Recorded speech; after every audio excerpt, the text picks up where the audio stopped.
Welcome everybody. We are back with the lecture number 2 of the lecture series of current electricity physics portion of finance account assistant. पिछले lecture में जो हमने पढ़ा था basics of charge, charge क्या होता है, कितने टाइप्स का चार्ज होता है और स्ट्रक्चर ऑफ एटम के बारे में हमने थोड़ा बहुत डिस्कस किया था. And then we had little bit discussion about the shielding effect. और एक कैंडिडेट ने भी पूछा था कि सर ये शील्डिंग इफेक्ट थोड़ा बहुत आप वो डिस्कस करें. And yes, at the end of today's lecture I am going to take up the shielding effect. But before going for today's lecture, I will give few seconds to take a screenshot of what we are going to learn in today's lecture.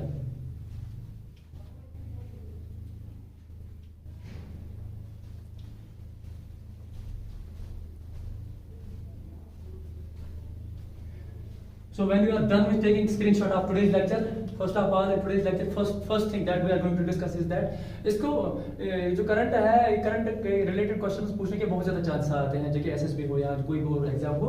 तो current के बारे में जब हम पहले यहाँ पर पढ़ेंगे तो इसकी पहली डेफिनेशन आपको पता होनी चाहिए करंट क्या होती है.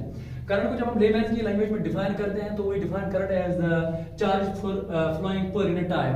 तो यहाँ पर हमारे पास दो चीजें आ रही थी, रादर वी कैन से दो एंटिटीज आते हैं हमारे पास.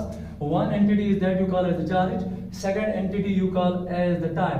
सो चार्ज इस करंट को जब हम डिस्कस करते हैं we define it as the charge flowing per unit time. So if I am going to represent this current by I, I am going to represent this current flowing by I and the charge flowing per unit time जो फैल रहा है, जो वहां से निकल रहा है, फ्लो हो रहा है, that is represented by here Q, and the time जो ले रहा है वो फ्लो होने के लिए that is here represented by T. So by definition जो मैंने आपको बताई कि current is defined as charge flowing per unit time. So current is represented by I, it can be defined as Q upon T. While Q represents the charge flowing, I will write here it represents the charge flowing and T represents कि कितने time में ये charge हमारे पास flow हो रहा है. सो जब charge flow हो रहा है पर यूनिट टाइम, और उसी को हम बोलते हैं क्या, करंट बोलते हैं हम उसी को. इसका जो उसके बाद पूछा जा सकता है क्वेश्चन कि करंट जो हमारे पास है इसका जो ऐसा यूनिट क्या है, चार्ज का ऐसा यूनिट क्या है और हमारे पास जो टाइम है उसका ऐसा यूनिट क्या है. तो पहले हम देखेंगे यहाँ पर कि हमारे पास जो चार्ज आ रहा है, चार्ज का जो ऐसा यूनिट हमारे पास है, लास्ट लेक्चर में मैंने आपको शायद बताया था कि चार्ज का जो ऐसा यूनिट हमारे पास होता है दैट इज कूलम. और अगर आप में से कोई बच्चा ये पूछ सकता है कि सर पूछेगा सर कि कूलम को हम कैसे डिफाइन करेंगे लेमैन की लैंग्वेज में, बिल्कुल बेसिक्स की लैंग्वेज में अगर मैं आपको ये बताऊंगा कि कूलम जो होता है हमारे पास वो उतना चार्ज होता है जितने 6 × 10⁸ इलेक्ट्रॉन्स कैरी कर देंगे. एक कूलम होता है equal to the charge carried by 6 × 10⁸ electrons. And in yesterday's in previous lecture I told you that charge on an electron is -1.6 × 10⁻⁻19 coulomb. Why coulomb is, again I will repeat again, coulomb is the SI unit of what, charge. So SI unit of this charge is coulomb. I will repeat once again, SI unit of charge is coulomb and SI unit of जो time हमारे पास होता है that is second. So here SI unit of तीसरी entity जो हमारे पास यहाँ पर चार्ज का भी हो गया, टाइम का भी हो गया, तीसरी एंटिटी जो हमारे पास है दैट इज करंट. और इसका जो एसआई यूनिट है, बहुत ज्यादा चांसेस है ये क्वेश्चन पूछने के लिए, what is the SI unit of current. तो SI unit of current here is ampere. And yes, very important, very important I can say that कि ये क्वेश्चन पूछा जा सकता है कि what is the SI unit of current. तो आपका आंसर होगा वहां पे ampere is the SI unit of current. उसके बाद मैंने आपको पिछले लेक्चर में बताया था कि करंट जो हमारे पास होता है that is usually because of the flow charge flow. तो चार्ज हमारे पास वहां से मैंने आपको बताया था कि दो तरह का होता है. One is the charge that we call as the proton means positive charge, and second मैंने आपको बताया था that is the charge that is negative in nature that you call as the electron. That is called as electron. So we can define as it in the terms of proton or in terms of the electron. But ज्यादा deep जाने की जरूरत नहीं है. We always define it charge और charge flowing और current in terms of the electron. वहाँ पर आपको एक ही बात, ज्यादा डीप हमें जाने की जरूरत नहीं है. एसएसबी वाले ज्यादा डीप नहीं पूछते हैं वहाँ पे. आपको याद रखना है we will always prefer electron और proton. रीजन इसका ये है कि इसकी जो मोबिलिटी है, इलेक्ट्रॉन की जो मोबिलिटी है, उसी के कारण इलेक्ट्रॉन को हमेशा हम कंसिडरेशन में लेते हैं. We always prefer electron over the proton. So और एक डेफिनेशन आ सकती है करंट की, ये कि we can define current in terms of the number of electrons flowing per unit time. Okay fine. अब आपके दिमाग में ये क्वेश्चन पूछा अराइज हो सकता है ये कि सर कि करंट कैसे चलता है, ये एक एंड से दूसरे एंड तक कैसे पहुंच सकता है। तो दूसरा जो सब टॉपिक है आज के लेक्चर में that is what causes current to flow. आपको अच्छे से पता होगा अगर मैं आपको समझाऊंगा। For example I will quote an example over here. For example this is a water pipe. एक हॉरिजॉन्टल पोजीशन में वाटर पाइप को मैंने रखा है। अगर मैं यहां से इसमें पानी भरना चाहूंगा, नो डाउट पानी इसमें फ्लो हो जाएगा, पानी इसमें आराम से चल जाएगा। लेकिन if I am going to make it send at some different levels, एक एंड को मैं हाई लेवल पे रखता हूं, दूसरे एंड को मैं लो लेवल पे रखता हूं, such that there is some difference in the heights of this terminals of this pipe. तो अगर मैं यहां से पानी आप डालने की कोशिश करूंगा, नाउ पानी will easily flow through the pipe. When water is going to flow easily through the pipe, I can say that I can relate this amount of water flowing through the pipe in terms of the charge flowing through the material, and that material you call as the conductor. That material which allows the flow of current easily to pass through it, that you call as the conductor. तो conductor में से हमारे पास current flow हो जाता है इन terms of the electrons. अगर हम बात करेंगे कि एक एंड हमारे पास होता है एक लेवल पे, दूसरा एंड होता है हमारे पास दूसरे लेवल पे। अब यहाँ पर पानी की बात हम नहीं करेंगे, ना we will relate the amount of water flowing through this pipe in terms of the. अगर हम पानी को रिजम्पल करेंगे we will relate it, rather we can relate this amount of water flowing through the pipe as the amount of charge flowing through a material that you call as the conductor. अब ये कितना charge वहां से flow हो जाएगा वो depend करेगा इसके टर्मिनल्स के, इस कंडक्टर के टर्मिनल्स के बीच कितना है पोटेंशियल डिफरेंस, कितना क्या है पोटेंशियल डिफरेंस। अभी पोटेंशियल डिफरेंस क्या होगा, आपके दिमाग में ये क्वेश्चन आ सकता है कि सर पोटेंशियल डिफरेंस क्या हो सकता है। पोटेंशियल डिफरेंस सिंपल शब्दों में अगर मैं आपको बताऊंगा, पोटेंशियल डिफरेंस ये हो सकता है कि हमारे पास इस मटेरियल में बहुत सारे चार्ज कैरियर्स हैं। फॉर एग्जांपल इस एंड पे हमारे पास एक चार्ज कैरियर है, उसको इस एंड से लेके यहां तक पहुंचाना है, उसको यहां से यहां तक पहुंचाने में हमें जो वर्क डन करना पड़ेगा, वर्क उसके ऊपर करना पड़ेगा, वही होता है स्टोर उस चार्ज में in the form of I can say in the form of a parameter, rather that parameter will be called as potential difference. Potential difference ही कारण है एक करंट जब चलता है when one charge moves from one end to another end. So I can say that the necessary and essential condition for current to flow is that there should be some potential difference between the two ends of a conductor. हाँ, यहाँ पर example से मैं आपको समझाऊंगा now on board. अगर मेरे पास एक कंडक्टर है, I will name this conductor as end A, I will name this end as end B. If both the ends are at the same levels, and now I am going to relate the levels with the voltage, with the potential, and if at end A इसका जो potential है that is represented by VA, means VA यहाँ पर represent करेगा potential at end A. Similarly अगर मेरे पास end B है, उसका potential जो करूँगा मैं represent यहाँ पर VB के साथ। So literally speaking यहाँ पर आपको भी दिख रहा होगा कि यहाँ पर दोनों potential जो है same है। So I can say that if I am going to take the difference of their potentials, I can go like कि VA minus VB, that will be equal to, since both of them are at the same potentials, I can say that there will be potential difference equal to 0 volts. There will be potential difference of 0 volts. So यहाँ पर कोई current नहीं चलेगा। Current को चलने के लिए जो एसेंशियल है, नेसेसरी कंडीशन ये है कि वहां पर जो पोटेंशियल डिफरेंस है that should be non-zero, that should be not equal to 0. और जब यही पोटेंशियल non-zero होगा तभी हमारे पास current will flow from high potential to low potential. और इसी पोटेंशियल को हम रिप्रेजेंट करते हैं by V के साथ। This potential is represented by V, and the SI unit of this potential or potential difference that is represented by V. Okay, SI unit जो इसका है potential difference या potential का that is volt. बहुत ही ज्यादा high chance है ये question पूछने के कि what is the SI unit of potential difference, what is the SI unit of potential, and your answer must be there SI unit is volt. Now in the layman's language, in the बिल्कुल सीधे साधे शब्दों में अगर मैं इसको बताऊंगा कि ये हम डिफाइन करते हैं in terms of the work done. अभी मैं आपको समझा रहा था कि एक चार्ज को यहाँ से यहाँ तक कितना वर्क हमें करना पड़ेगा, शायद यही वाला चार्ज इस एंड से लेकर एंड बी तक आ जाएगा। सो उसी को हम डिफाइन करते हैं amount of work done in moving A charge from one point to another point. यहाँ पर आप देख सकते हैं, यहाँ पर मेरे पास अगर एक चार्ज है, इसको मैंने फ्लो करवाना है from this end to this very end. अब यही इस पे कितना काम करना पड़ेगा मुझे, how much amount of work I have to do in moving this charge from end A to end B, this amount of work done. जितना मैं इसके ऊपर एक काम कर रहा हूं, this amount of work done is stored in this charge in the form of potential, in the form of potential. So in terms of work done or in terms of the charge, in terms of the voltage, we can relate the things like voltage or potential difference, voltage is defined as here work done per unit charge. So work done, you know that here we can define it in terms of the work done in moving one charge, जो मैं यहाँ पर भी आपको बता रहा था, one charge from end A to end B, and यहीं से हम निकाल सकते हैं इसके SI यूनिट्स। आपको याद करने की बिल्कुल भी जरूरत नहीं है, आप बिल्कुल अच्छे से इसको समझ लो कि वर्क डन अगर हमारे पास है तो वर्क होगा, तो वर्क का जो SI यूनिट हमारे पास है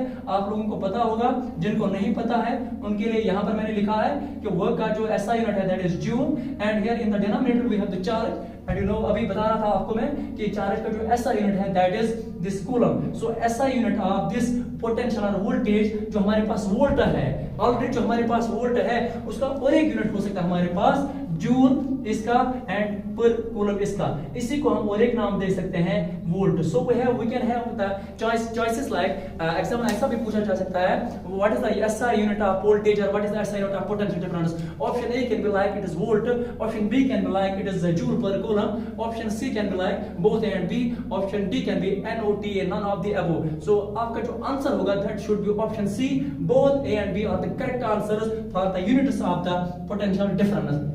ओके, नाउ पोटेंशियल डिफरेंस आपको समझ आया। Now I will go back जहां से मैंने स्टार्ट किया था। मैंने आपको बताया था करंट जो हम डिफाइन करते हैं it is defined as the amount of charge that is flowing per unit time.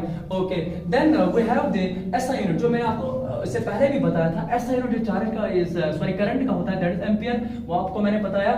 उसके बाद जैसे हमारे पास डिफरेंट टाइप्स की क्लासिफिकेशन होती है हमारे पास, same is the case with this beautiful physics. Current जो हमारे पास होती है ये भी हमारे पास दो तरह का होता है। एक करंट वो जो अपना मैग्नीट्यूड और एक अपना जो डायरेक्शन होता है, magnitude as well as direction जो है रेगुलर इंटरवल्स के बाद या इरेगुलर इंटरवल्स के बाद, we will not go for intervals, we will not go in terms of the intervals, rather we will go in terms of the magnitude in terms of the direction. दो चीजों में हम इसको define करेंगे। वो current I am going to repeat here that current which continuously changes its direction plus which continuously changes its magnitude per unit time. हर time के हिसाब से जो अपना मैग्नीट्यूड है वो डायरेक्शन यहाँ पर चेंज कर रहा है। वो एक करंट हो गया, अभी नाम नहीं बताऊंगा। दूसरा करंट वो हो गया जो यहाँ से स्टार्ट हो गया, अपना डायरेक्शन जो इनिशियल पे था वही डायरेक्शन जो है कंटिन्यूअसली मेंटेन करेगा। नंबर 1। नंबर 2 जो मैंने यहाँ पर भी आपको बताया कि वो करंट जो अपना एम्पलीट्यूड या मैग्नीट्यूड को मैंने बताया, मैग्नीट्यूड यहाँ पर, एम्पलीट्यूड यहाँ पर from the reference axis will take this time axis, जो मैंने यहाँ पर बताया बेटा वो we will take this time axis as the reference axis. और इस रेफरेंस एक्सिस की कितना ऊपर है, ये यहाँ से यहाँ पर कितना ऊपर है, यहाँ पर कितना ऊपर है, and this is called as amplitude. जितना यहाँ पर डिस्प्लेसमेंट होगा यहाँ रेफरेंस एक्सिस के ऊपर, उतना we can say more powerful is the current, and we define more powerful current as in terms of the amplitude. So we can say that जितना एक करंट का एम्पलीट्यूड ज्यादा होगा उतना ही हमारे पास करंट क्या होगा, ज्यादा स्ट्रांग होगा। नाउ मैं अभी आपको बता रहा था करंट जो हमारे पास होता है दो तरह का होता है। One is called as that current, I am not going to name that current still, क्योंकि आपको पहले अच्छे से समझ आनी चाहिए बात। वो करंट जो यहाँ पर अपना मैग्नीट्यूड कंटिन्यूअसली चेंज कर रहा है, or first of all this portion of the current which is flowing like this hump, which is in the form of a hump, it is above the reference axis। let us take a sign convention कि जो भी current का value यहाँ पर होगा, since this is current flowing, जो भी current का value above the reference axis होगा, रेफरेंस एक्सिस हमारे पास यहाँ पर कौन सी एक्सिस है, टाइम एक्सिस हमारे पास। टाइम एक्सिस के ऊपर जो भी हमारे पास पोर्शन आएगा we will take a convention कि हम वो पॉजिटिव से रिप्रेजेंट करेंगे, उसका मैग्नीट्यूड जो हमारे पास पॉजिटिव से रिप्रेजेंट करेंगे, और जो negative below the reference axis हमारे पास आएगा उसको हम रिप्रेजेंट करेंगे पर negative. And this portion very important point, this portion of the current, this portion of the current, this half portion I can say, which is lying above the reference axis, which is lying above the reference axis, that you call as the crust.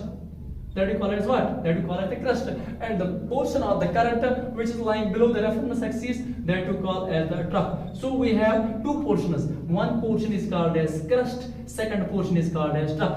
आगे से भी यही repeat होगा, यहाँ से trough आ जाएगा, वहाँ से crust आएगा, यहाँ से रिपीट हो जाएगा वो trough, crust, trough, and that is separate topic that is related to periodic and non-periodic waves, that is not related to this topic. So हम यहाँ पर इसको conclude करेंगे कि करंट जो हमारे पास है जिसका मैग्नीट्यूड और डायरेक्शन कंटिन्यूअसली चेंज हो जाएगा, एंड उसी करंट का जो नाम होता है हमारे पास, that current is called as alternating current, और इसी का हम शॉर्ट में बोलते हैं नाम AC। Here I will represent it in full form, it is called as alternating current. Alternating current. दूसरा करंट जिसकी बात मैं कर रहा था अभी, वो करंट जो अपना डायरेक्शन जो है या मैग्नीट्यूड कभी चेंज नहीं करेगा, जैसा था वैसा ही रहेगा, जैसा इनिशियल में था वैसा फाइनल तभी रहेगा। That current is flowing like this, it can be flowing above the reference axis और it can be flowing below the reference axis. यहां पर इसका जो मैग्नीट्यूड और डायरेक्शन है वो चेंज नहीं ना हो रहा है। And this type of current we will call as DC, and DC stands for direct current. DC stands for direct current। और एक इंपॉर्टेंट पॉइंट यहां से निकल सकता है वो ये कि हमारे इंडिया में जो AC आ रहा है, जो AC जनरेशन होती है उसकी जो फ्रीक्वेंसी है वो कितनी हो सकती है। Very important, frequency of AC in India is 50 hertz. Frequency we can define frequency. I hope आप में से आधे बच्चों को पता भी होगी, आधे को नहीं पता होगी। जिनको नहीं पता होगी they need not to worry, I can define here frequency है। फ्रीक्वेंसी को हम डिफाइन करते हैं, फ्रीक्वेंसी को हम डिफाइन करते हैं as the number of oscillations और the number of cycles per second, number of oscillations or number of cycles per second। वो कितने oscillations कितने cycles बनाएगा पर सेकंड, एक सेकंड में कितने साइकिल बनाएगा, उसको हम बोलते हैं फ्रीक्वेंसी। और इस फ्रीक्वेंसी का जो SI यूनिट है दैट इज हर्ट्ज। फ्रीक्वेंसी का जो SI यूनिट है दैट इज हर्ट्ज। और अब आपके दिमाग में और एक क्वेश्चन आ रहा होगा वो ये है कि सर अब ये साइकिल क्या होता है। ये साइकिल ऐसा होता है जब हम एक क्रस्ट और एक ट्रफ को मिलाते हैं, so this whole combination, now this whole combination will form a single cycle. So इसकी जो फ्रीक्वेंसी हमारे पास AC की फ्रीक्वेंसी जो इंडिया में हमारे पास होती है that is equal to 50 hertz. Because frequency तब होती है जब हमारे पास एक साइकिल कंप्लीट हो जाता है। सिंस अगर हम यहीं पे देखेंगे इन केस ऑफ DC, ये तो कभी अपना साइकिल जो कभी कंप्लीट ही नहीं कर पाता है, कभी यहाँ पर रेफरेंस एक्सिस को कभी टच ही नहीं कर पाता है। जब ये इस रेफरेंस एक्सिस को कभी टच ही नहीं कर पाएगा तो इसका जो साइकिल है वो कभी कंप्लीट नहीं हो जाएगा। That means we can say that इसकी जो फ्रीक्वेंसी है that is 0।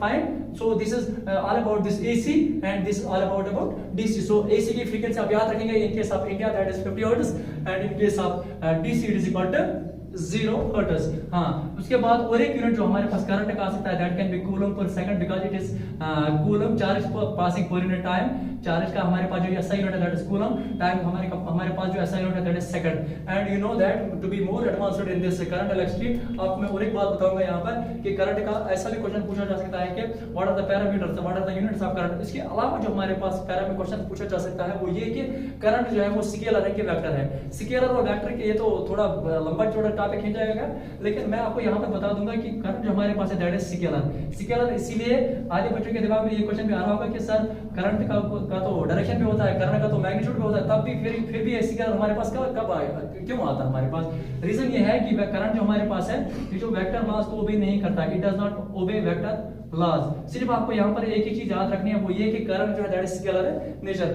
Again we have few more points over here. Now अभी जो बता रहा था आपको मैं, इससे पहले जब मैं आपको बता रहा था पोटेंशियल के बारे में आपको बता रहा था कि हमें कितना काम करना पड़ेगा in order to move from one charge from one terminal to another. वही यहाँ पर मैंने लिखा है electric potential difference between any two points in an electric circuit is the amount of work done to move a unit charge from one point to another point. Here यहाँ पर मेरे पास वही चार्ज मेरे पास था, इसको मैंने यहाँ से यहाँ तक ले जाना है। वो in order to move anything like I can say charge हमारे पास है, कोई भी बल्क मैटर हमारे पास होगा या कोई भी बॉडी हमारे पास क्यों ना होगी, अगर हमें उसको एक एंड से लेकर दूसरे एंड तक पहुंचाना है definitely we have to apply some amount of force. वही फोर्स की वजह से वो अपनी जगह से डिस्प्लेस हो जाएगा। कंडीशन ये है कि अगर उसका जो फोर्स है that is much greater than the force जो उस बॉडी के अंदर है या बाहर है, जितने भी फोर्स उस बॉडी के ऊपर आ रहे हैं, तो वर्क डन तो हमें करना पड़ेगा। And this amount of work done जो हमें करना है इस बॉडी को यहाँ से यहाँ तक लाने में, इस चार्ज को यहाँ से यहाँ तक ले जाने में, तो वही होता है स्टोर इस चार्ज में in the form of potential energy. So in terms of the potential we can define as the potential work done per unit coulomb. So we can go for the cross multiplication like V upon 1 because जिसका कुछ denominator नहीं होता है उसका तो 1 ही होता है, that is equal to W upon Q। Here we will go for cross multiplication, W equal to V into Q, वही यहाँ पर मैंने लिखा है। एंड अगेन वर्क का जो SI यूनिट है आई will repeat again, that is SI unit इसका जो हमारे पास आता है जूल। आई होप आप सब बच्चों ने यहाँ पर ये अंडरस्टैंड किया होगा जितना हमने ये 2 लेक्चर्स में पढ़ा है।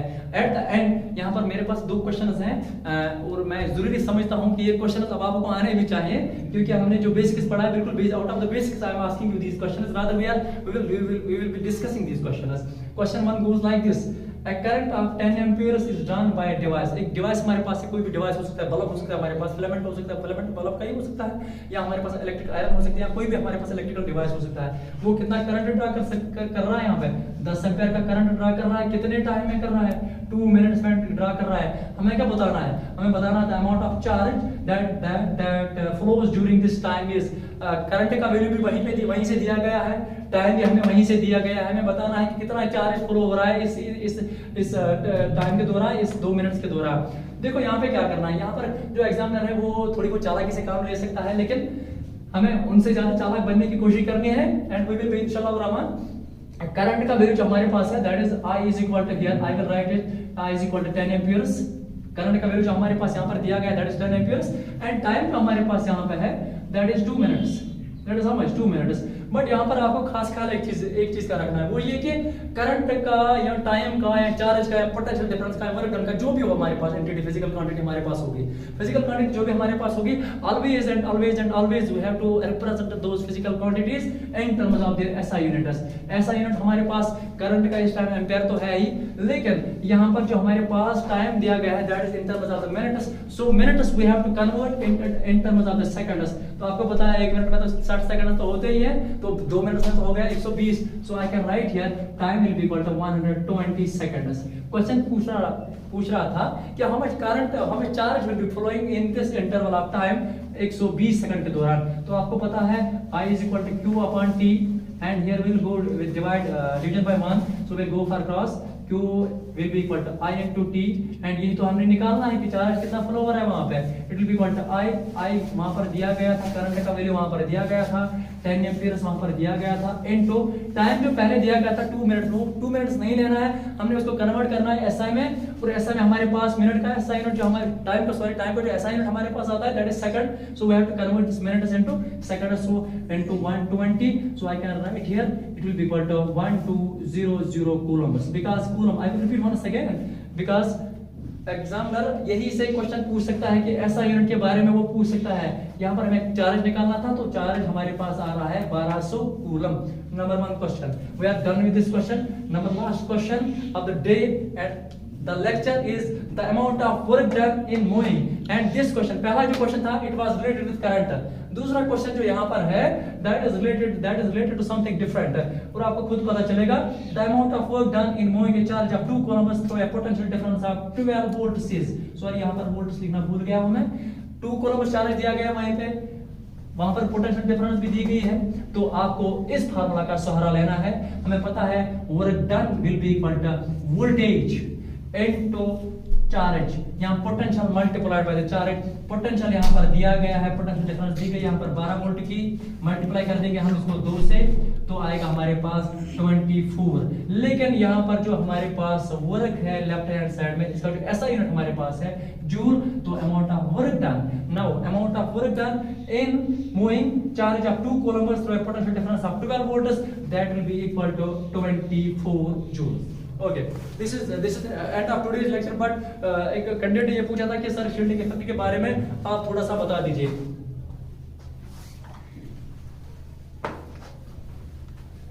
And for that candidate you are most welcome to ask queries.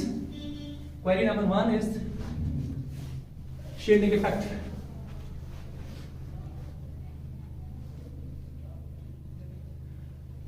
In previous lecture मैंने आपको बताया था कि एटम का एक सेंट्रली लोकेटेड पार्ट होता है जिसमें हमारे पास होते हैं न्यूक्लियस, न्यूक्लियस जिसमें होते हैं, एंड न्यूक्लियस का मतलब होता है प्रोटॉन्स और न्यूट्रॉन्स। ओके, एंड उसमें मैंने आपको बताया था कि न्यूट्रॉन के पास कोई चार्ज नहीं होता है, तो पूरा चार्ज जो न्यूक्लियस के ऊपर होगा वो होगा पॉजिटिव चार्ज, बिकॉज उसमें होते हैं हमारे पास प्रोटॉन्स। ओके फाइन, देन और एक बात मैंने आपको बताई थी कि लाइक चार्जेस जो है, like charge I will repeat once again, क्योंकि इसमें भी एक कंफ्यूजन हुआ था बच्चों को कि लाइक चार्ज जो है वो सब अट्रैक्ट करते हैं कि रिपल करते हैं। लाइक चार्जेस ऑलवेज रिपल करेंगे, और डिसोनेंट चार्ज हमें हमेशा क्या करेंगे, वो अट्रैक्ट कर देंगे एक दूसरे को। और मैंने आपको बताया था कि बाहर वाले जो रास्ते इनको मिल रहे हैं चलने के लिए, these are called as shells, या कहीं कहीं पे ऑर्बिटल्स भी नाम दिया गया है इनका शेल्स। और इन शेल्स में हमारे पास इलेक्ट्रॉन घूम रहे हैं, और आपको पता है इलेक्ट्रॉन का जो चार्ज है हमेशा नेगेटिव होता है। Now what will happen? जो इलेक्ट्रॉन इस न्यूक्लियस के पास में से गुजर रहा होगा, the electrons which are revolving around the nucleus close to it, उनके ऊपर तो ज्यादा न्यूक्लियर पुल तो आएगा ना। उसके बाद दूसरे शेल में इलेक्ट्रॉन है, फॉर एग्जांपल दूसरा इलेक्ट्रॉन यहाँ पर दूसरे शेल में है, इसके ऊपर इतना फोर्स नहीं आएगा जितना एक्सपीरियंस किया था इस वाले इलेक्ट्रॉन ने।